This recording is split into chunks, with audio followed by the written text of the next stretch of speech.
escuche de tu voz en esta noche. Y entonces abrió la Biblia y decía, y Judas se ahorcó. Dijo, ay, no poder, pero ¿cómo así, Señor? No, cámbiame esa palabra.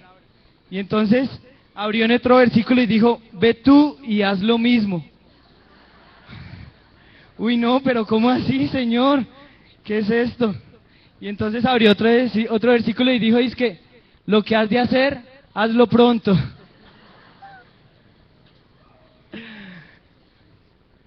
No, vamos a saludarnos los unos a los otros mientras terminamos de hacer la actividad de los esferos. Hay una promesa muy hermosa que se la quiero dedicar a Mónica. Dice, mi Dios pues suplirá todo lo que os falte conforme a sus riquezas en gloria en Cristo Jesús. Entonces, ¿tú a quién vas a saludar? ¿Listos?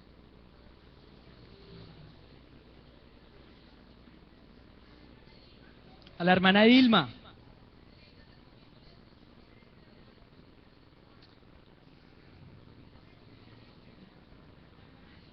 A la hermana Dilma, deleítate a sí mismo en el Señor y Él te concederá todas las peticiones de tu corazón. ¿Dónde está la hermana Dilma?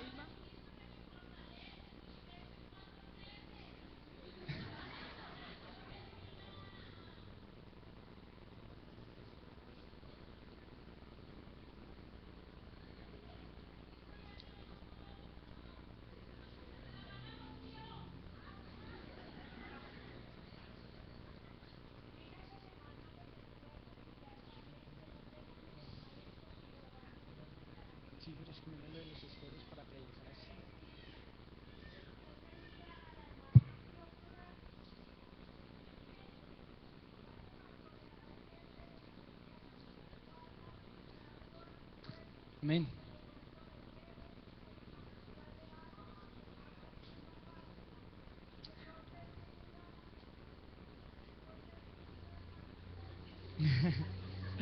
Dios bendiga. A la hermana Rosalba.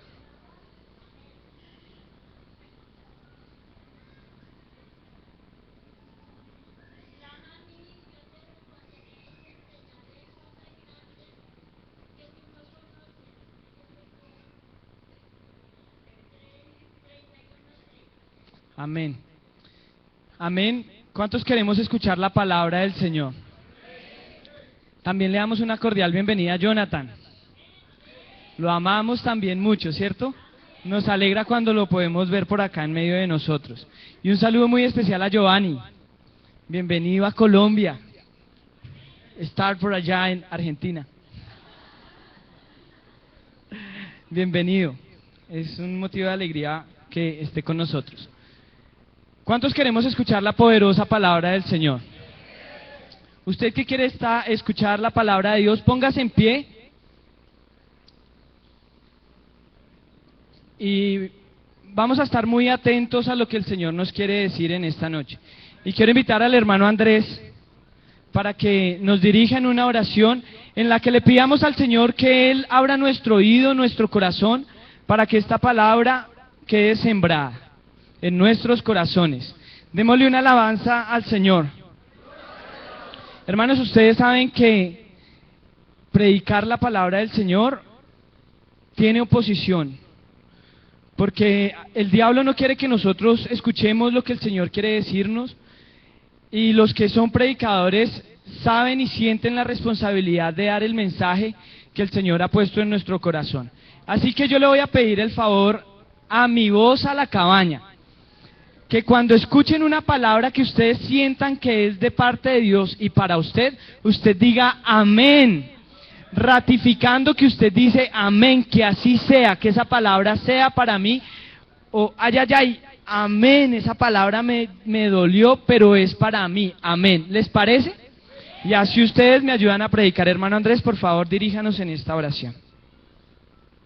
Oremos en el nombre de Jesús. Bendito Señor, te damos gracias en esta noche, Señor. Oramos, Señor, en tu nombre, Jesús, pidiendo la mano, Señor, poderosa. Oh, en esta noche, Señor, bendice, Señor, a nuestro hermano Pablito, Jesús. Úsale, Señor, úsale grandemente, por favor, Señor. Ten misericordia, Señor Jesús. Deseamos una palabra, Señor, de bendición. Úsale grandemente, Señor de gloria, porque tú eres bueno y para siempre tu misericordia en esta noche. Deseamos de ti palabra de vida, Señor. Glorifícate, Señor, en el nombre de Jesús. Amén.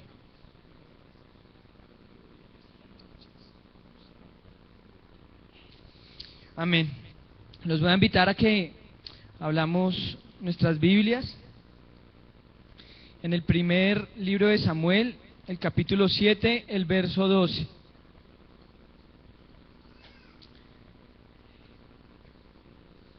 Y no sobra decir que si nosotros estamos en esta noche diciendo Ebenezer, es porque la misericordia y la gracia de Dios ha estado con nosotros. Así que el Señor quiere que nosotros entendamos el proceso que hay que pasar para llegar a Ebenezer. Ebenezer, tal vez hayan muchas clases de Ebenezer, y alguien puede decir, hasta aquí me trajo el Señor. Y esa expresión pareciera que a futuro no tuviera mucha esperanza. Hasta aquí me trajo el Señor. Pero hay otra clase de Ebenezer que obedece a un proceso y que dice, Ebenezer, hasta aquí me trajo el Señor, y eso expresa una esperanza, eso expresa un más allá, que no es simplemente hasta aquí, sino que como dice su palabra, Él nos guiará aún más allá de la muerte. Amén. Vamos a leer todos entonces, Primera de Samuel, capítulo 7, el versículo 12.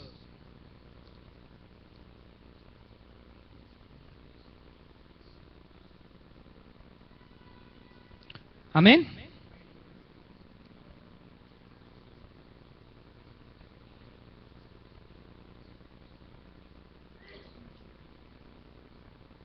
Siete, 12.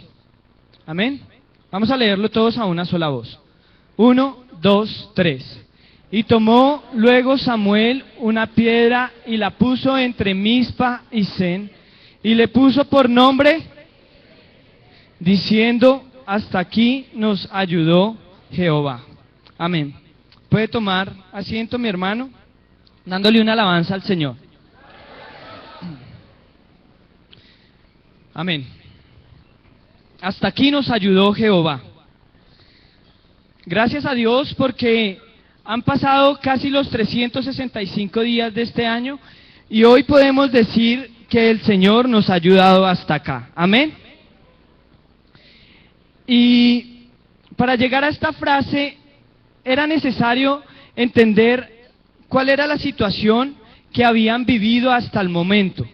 No era simplemente un Ebenezer, hasta aquí nos ayudó Jehová, un texto apartado de un contexto, sino que tiene un contexto más atrás y que ojalá en esta noche nosotros podamos entender que en ese contexto nosotros también nos debemos ver reflejados porque el Señor ha estado con nosotros hasta el día de hoy y que no es simplemente un Ebenezer, una frase de cajón que no implique un proceso, sino que nosotros hemos vivido también un proceso para poder decir, Ebenezer, hasta aquí nos ayudó el Señor.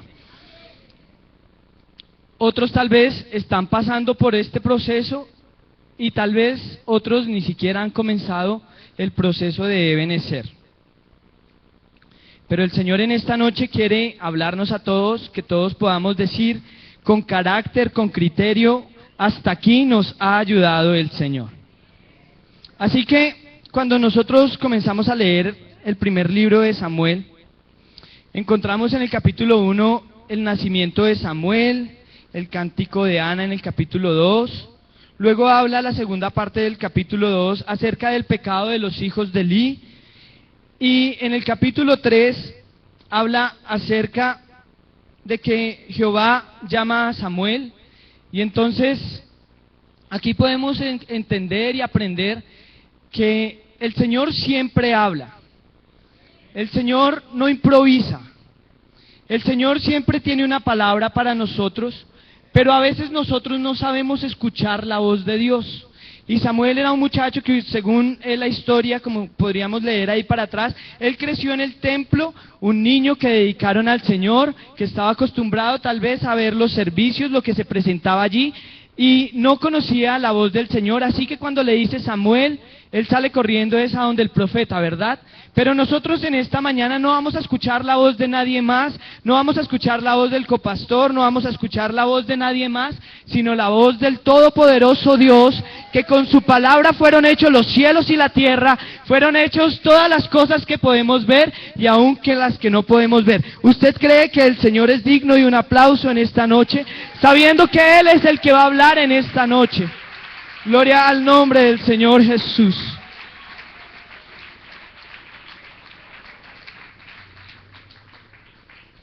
Así que el capítulo 4 titula que los filisteos capturan el arca del pacto del Señor Jesús. Dice, los filisteos capturan el arca. ¿Y por qué capturaron el arca? Estuvieron en una guerra contra Israel. Israel fue vencido y entonces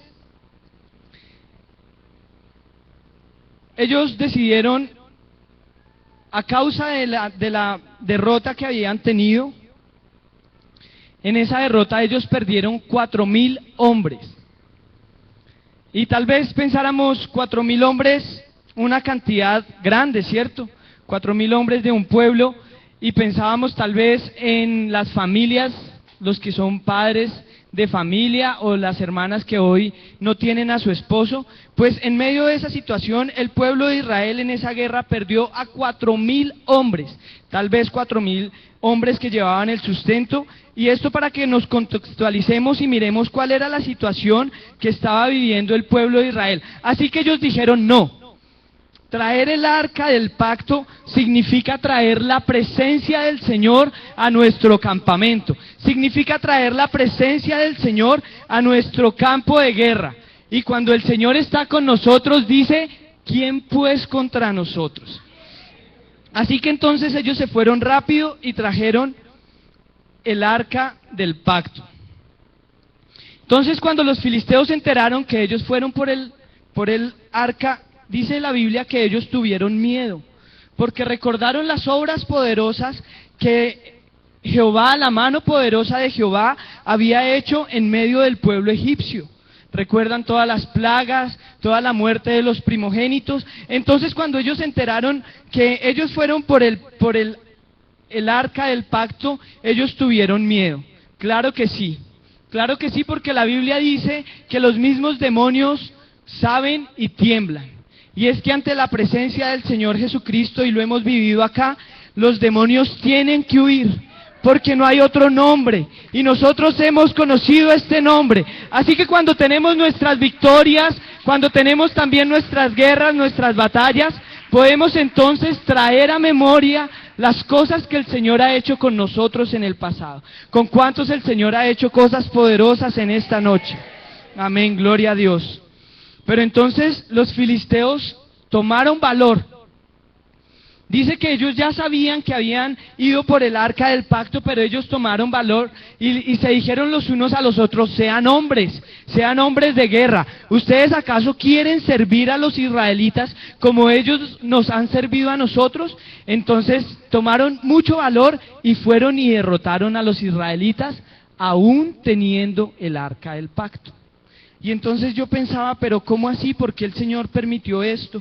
¿Cómo así que aún teniendo ellos el arca del pacto, tuvieron una derrota frente al pueblo filisteo?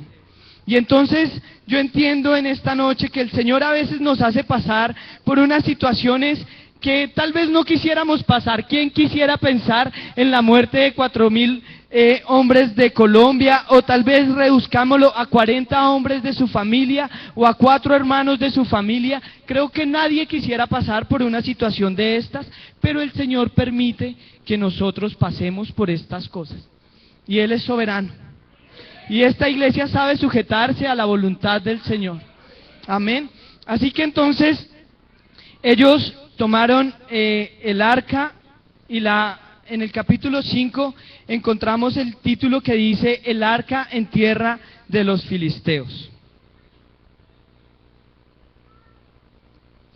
Y entonces a mí me parece algo muy hermoso, como el pueblo filisteo cogió el arca de la presencia del Señor y la metió en uno de los templos de sus dioses. Y este mensaje es hermoso y poderoso para nosotros en esta noche. Metieron en el templo del dios Dagón. Y entonces, cuando fueron al otro día en la mañana, encontraron a su Dios postrado. Encontraron a su Dios, dice la palabra de Dios, que estaba en tierra delante de Jehová. Y dice en otra versión, tirado de cara al suelo. Y entonces tal vez ellos se impresionaron mucho y corrieron y levantaron a su dios Dagón y lo pusieron nuevamente en pie al lado del arca de la presencia del Señor.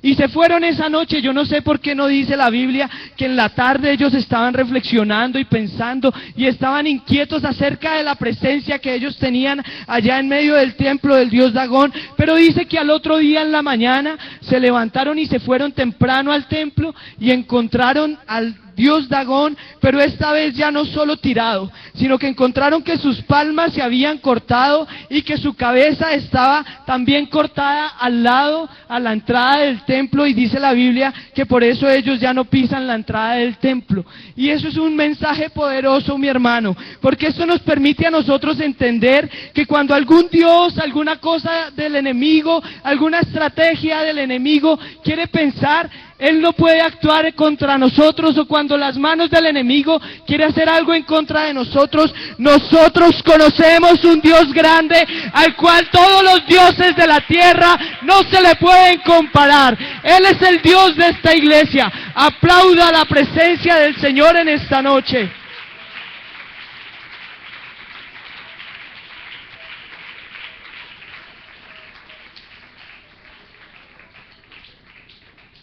¿Qué tal la clase de Dios que tenemos? No lo podemos comparar.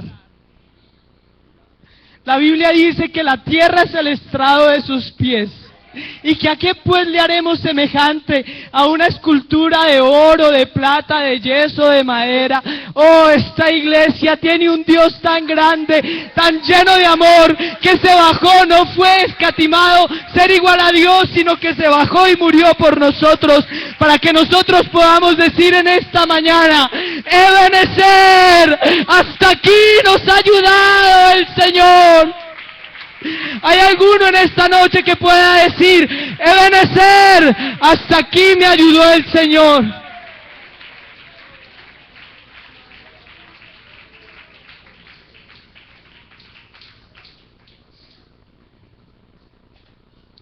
Luego entonces sacaron el arca del Señor de Asdod, donde estaba el templo del dios Dagón, y lo llevaron a otra ciudad, a Gat. Y la Biblia dice que allá hubo un gran quebrantamiento, que el Señor afligió a todos los hombres de esa ciudad, desde el más grande hasta el más pequeño. Y en el más pequeño a mí se me ocurre pensar que hasta el más nacido, el más recién nacido de los filisteos, tuvo que sufrir el quebrantamiento que el Señor había puesto sobre ellos. Eso es un Dios poderoso. Eso es un Dios soberano. Y luego dice entonces que le salieron grandes tumores. Y dice entonces que los de Gat se aburrieron. La presencia del Señor se volvió como la papa caliente en medio de los filisteos. Llegó a Asdod, y entonces ellos dijeron: no, la pasamos para Gat. Y entonces los de Gat tuvieron gran quebrantamiento y dijeron: no, nosotros no podemos soportar esto, y se la pasaron a Ecrón. Y entonces los de Ecrón fueron más inteligentes y se reunieron rápido los dirigentes y dijeron: no, nosotros no podemos ver lo que les pasó a las otras ciudades y quedarnos aún así con el arca de la presencia del Señor. Eso muestra que el Señor es un Dios soberano. Es un Dios que gobierna sobre todos los dioses. Es un Dios que se puede levantar el Dios de la fama, se puede levantar el Dios del dinero, se puede levantar el Dios del pecado, del alcoholismo, pero delante de la presencia de Dios si hay alguno atado en esta noche, oh, por el poder del Espíritu Santo y por la presencia de ese Dios que estaba allá, por la presencia del Dios que está en medio de nosotros, en esta mañana también podemos ser libres, y cualquier Dios que esté por ahí titubeando tiene que salir fuera en el nombre del Señor Jesús.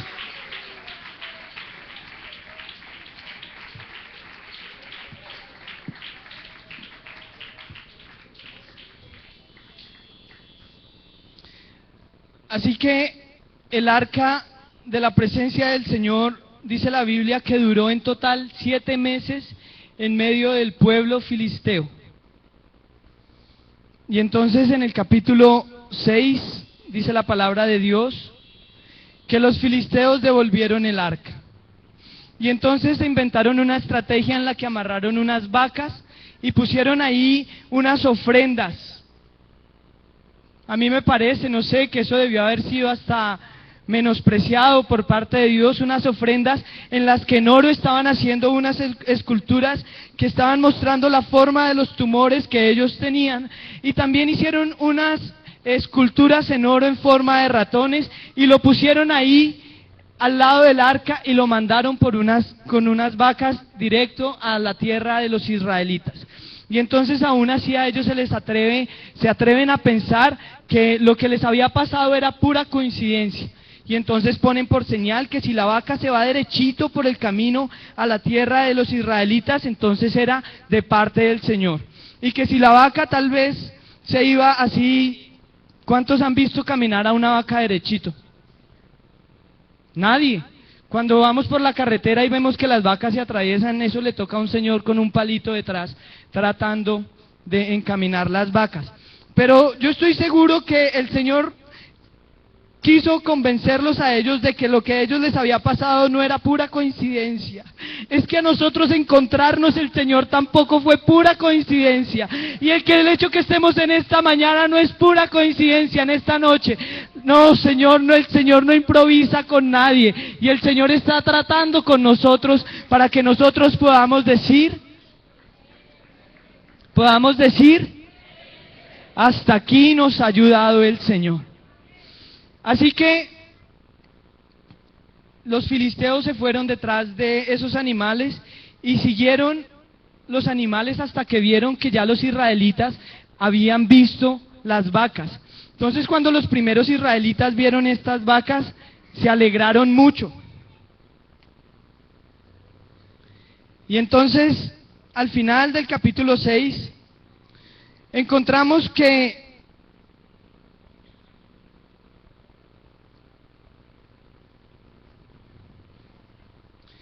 esos israelitas, cuando vieron el arca de la presencia del Señor, tal vez la curiosidad, tal vez cualquier gana de mirar qué era lo que había delante de la presencia, era un mandato que nadie podía mirar el arca de la presencia del Señor.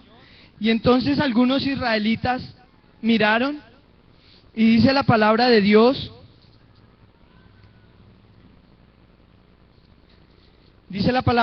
terminando el capítulo 6.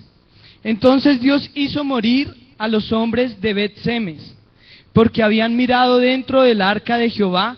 Hizo morir del pueblo a 50,070 hombres, y el pueblo lloró porque Jehová lo había herido con gran mortandad. Y esto nos muestra, hermanos, que las cosas con Dios son serias. Que si el Señor nos dice, camina por acá, nosotros debemos caminar por acá.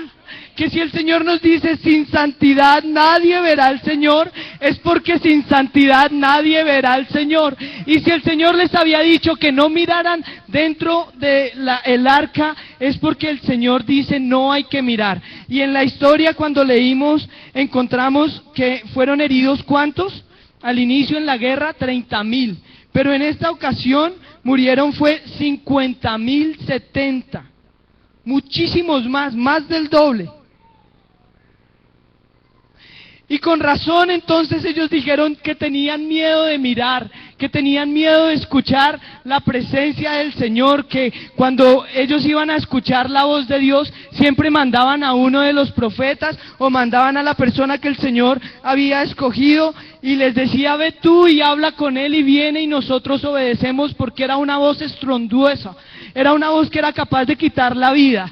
Pero en esta mañana, en esta noche, nosotros no tenemos que escuchar simplemente o mandar al pastor, sino que nosotros podemos tener acceso libremente a la presencia del Señor, y cuando queremos escuchar la voz, solo tenemos que inclinar el oído y guardar su palabra en nuestros corazones. ¿A cuántos el Señor les ha hablado alguna vez? Dele ese aplauso a la presencia del Señor.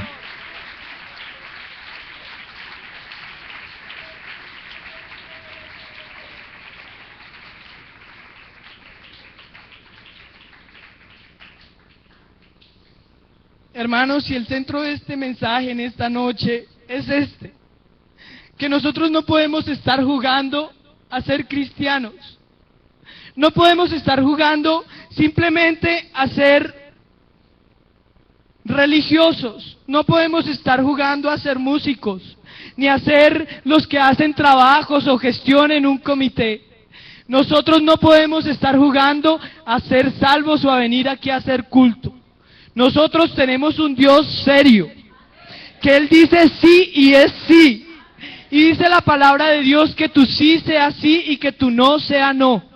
¿Saben por qué ellos no tuvieron victoria allá en esa guerra al inicio contra los filisteos? Porque luego más adelante dice que había pecado en los hijos del profeta Elí. Había pecado, así está el arca, hermano, vea. Discúlpeme y con todo respeto se lo digo, puedo yo ser el menor entre todos ustedes. Pero usted puede venir al culto, puede venir y cantar y levantar sus manos y mostrar una vida cristiana de apariencia, y pueda venir aquí a la presencia del Señor. Si usted no tiene una vida recta delante de Dios, si usted no tiene una vida consagrada y en santidad delante de Dios, entonces usted puede venir acá, pero la guerra allá la tiene más que perdida. Y el Señor nos ayude, no porque alguien sea aquí perfecto, no, pero es que andamos en el camino de la perfección, andamos en el camino de la santidad. Oh, pero que el Señor nos ayude en esta noche, para que si alguno ha ensuciado sus ropas, pueda limpiarse y decir verdaderamente, Ebenezer, hasta aquí nos ha ayudado el Señor.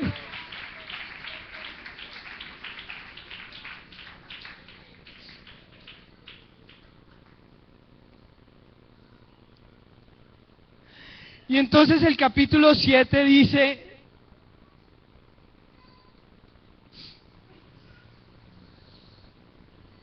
que el pueblo tenía mucho clamor, tenía mucho dolor de ver la muerte de sus hombres, 50,000, 70 hombres. Y estaban ellos quebrantados, habían ellos reconocido que habían fallado delante de Dios. Y entonces dice, oh, si se vuelven a Jehová de todo de vuestro corazón.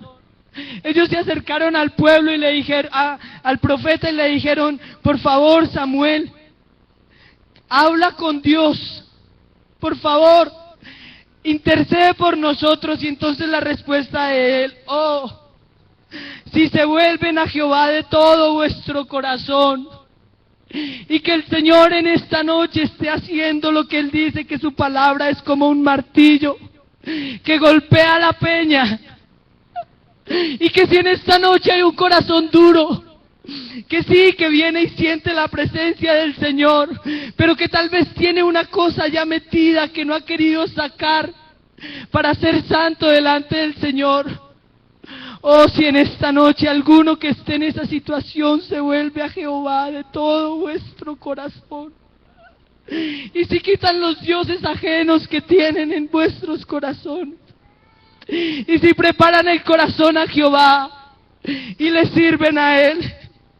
¿Y sabe qué dice la Biblia? Que así lo hicieron y se confesaron delante de Dios. ¿Por qué? Porque el profeta era también juez delante de Él.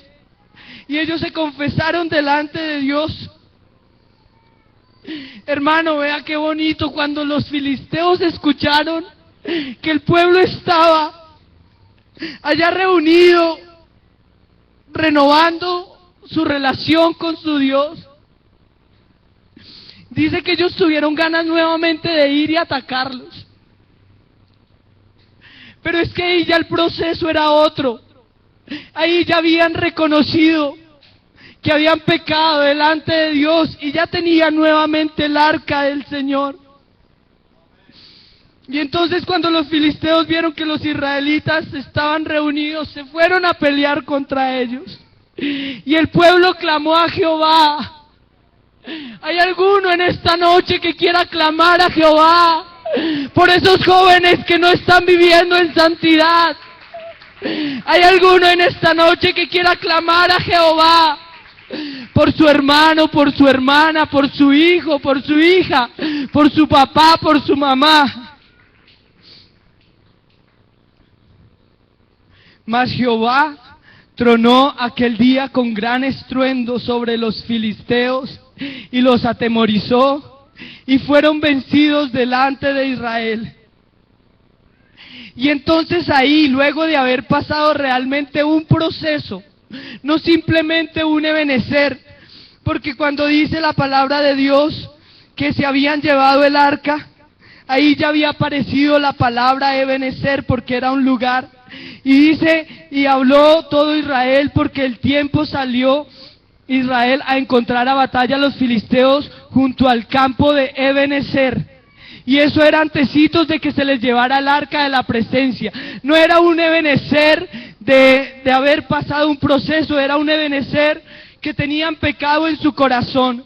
Pero luego en este nuevo Ebenezer que dice, aquí el profeta dice, luego tomó Samuel una piedra y la puso de señal entre Mizpa y Sen y le puso por nombre Ebenezer. Y aquí aparece entonces esta palabra diferente que dice, Ebenezer, hasta aquí nos ha ayudado Jehová. Y ese es el Dios que está en medio de nosotros en esta noche.